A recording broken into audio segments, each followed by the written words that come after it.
The future of Ukraine aid is amongst the major questions that is facing the European Union after Donald Trump's presidential electoral victory. The American President-elect Trump has criticized the level of U.S. support for Ukraine's fight against Russia's 2022 full-scale invasion. He's also promised to end the conflict before even taking office without explaining as to how he intends to do it. Now, referencing Trump's position before a summit of EU leaders, Orbán claimed that Europe cannot be financing the war alone.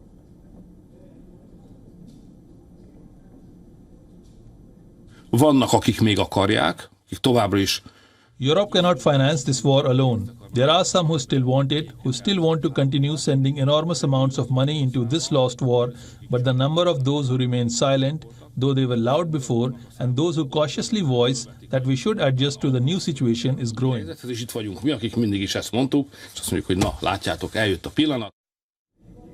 Now, Viktor Orbán, a close Trump ally, told the state radio on Friday ahead of the informal EU summit that he's hosting in the Hungarian capital that the United States would quit the war following Trump's re-election, marking the end of European Union's isolation of the Russian president since the Ukraine war.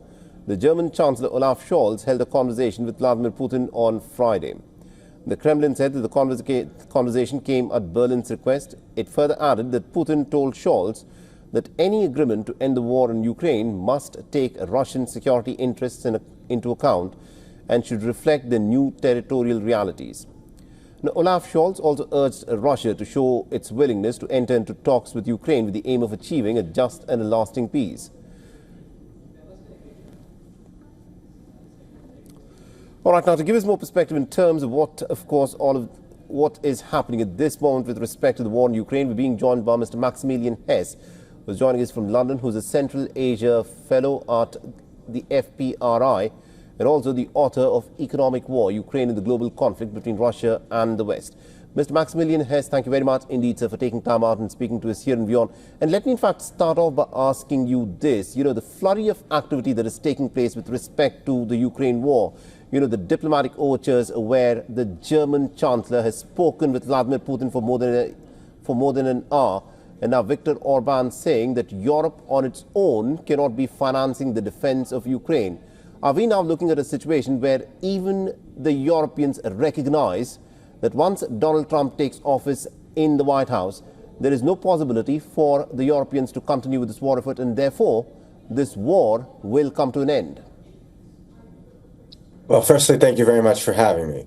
I would begin by saying it really isn't up to the Europeans and perhaps slightly more to the United States, given the level of funding right now, but even there it's not decisive in determining when this war ends. Vladimir Putin is, of course, continuing his aggression, seeking to take additional Ukrainian territory before the Trump administration comes into office. And, of course, the Ukrainians have to be willing to negotiate there as well. Now, of course, the United States is responsible for the largest share of aid of any single country, but actually Europe as a whole has given more aid to the Ukrainians. Viktor Orbán complains about the impact on the European economy, but actually 2 years on from the major disruption that was experienced in 2022, Europe has adapted relatively well, and Russia actually just canceled its last gas deliveries to Austria over another pricing dispute, meaning that only Hungary and Slovakia are still off-taking Russian gas and therefore themselves exposing them to the risks associated therewith. Now, that will probably change at the end of the year when the transit agreement to bring that gas through Ukraine also ends.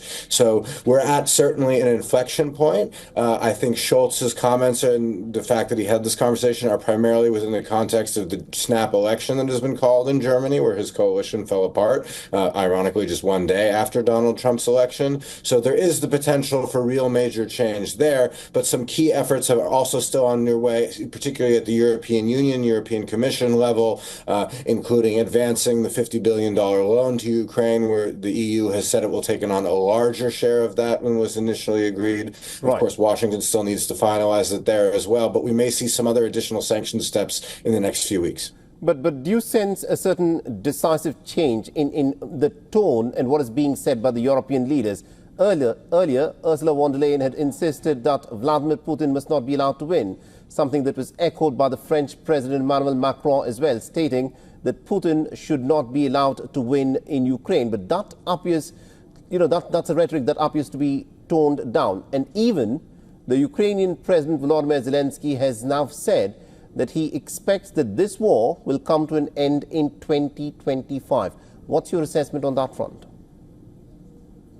Certainly, Zelensky has made similar comments before about previous years. Macron just reiterated his support for Ukraine in a meeting with Keir Starmer, the British Prime Minister, and being behind its position. I do think there's a clear signal that there needs to be a reevaluation of how the strategy will go forward, and we may see significant changes to the status quo so far. But I think the idea that this is going to be some sort of simple wrap-up, that even any kind of negotiations, were they to be held, would be straightforward, is very premature. And then, of course, there's the big risk that Vladimir Putin, if he secures sanctions relief, will just spend the subsequent years building up to attack Ukraine once again, as he did after 2014, and as we've seen with the history of his invasions of neighboring countries, which is, of course, so keenly on the mind of Eastern European countries like Poland and the Baltic states. You know, it's interesting that you say that if he were to secure sanctions relief, but the fact is, the incoming American president has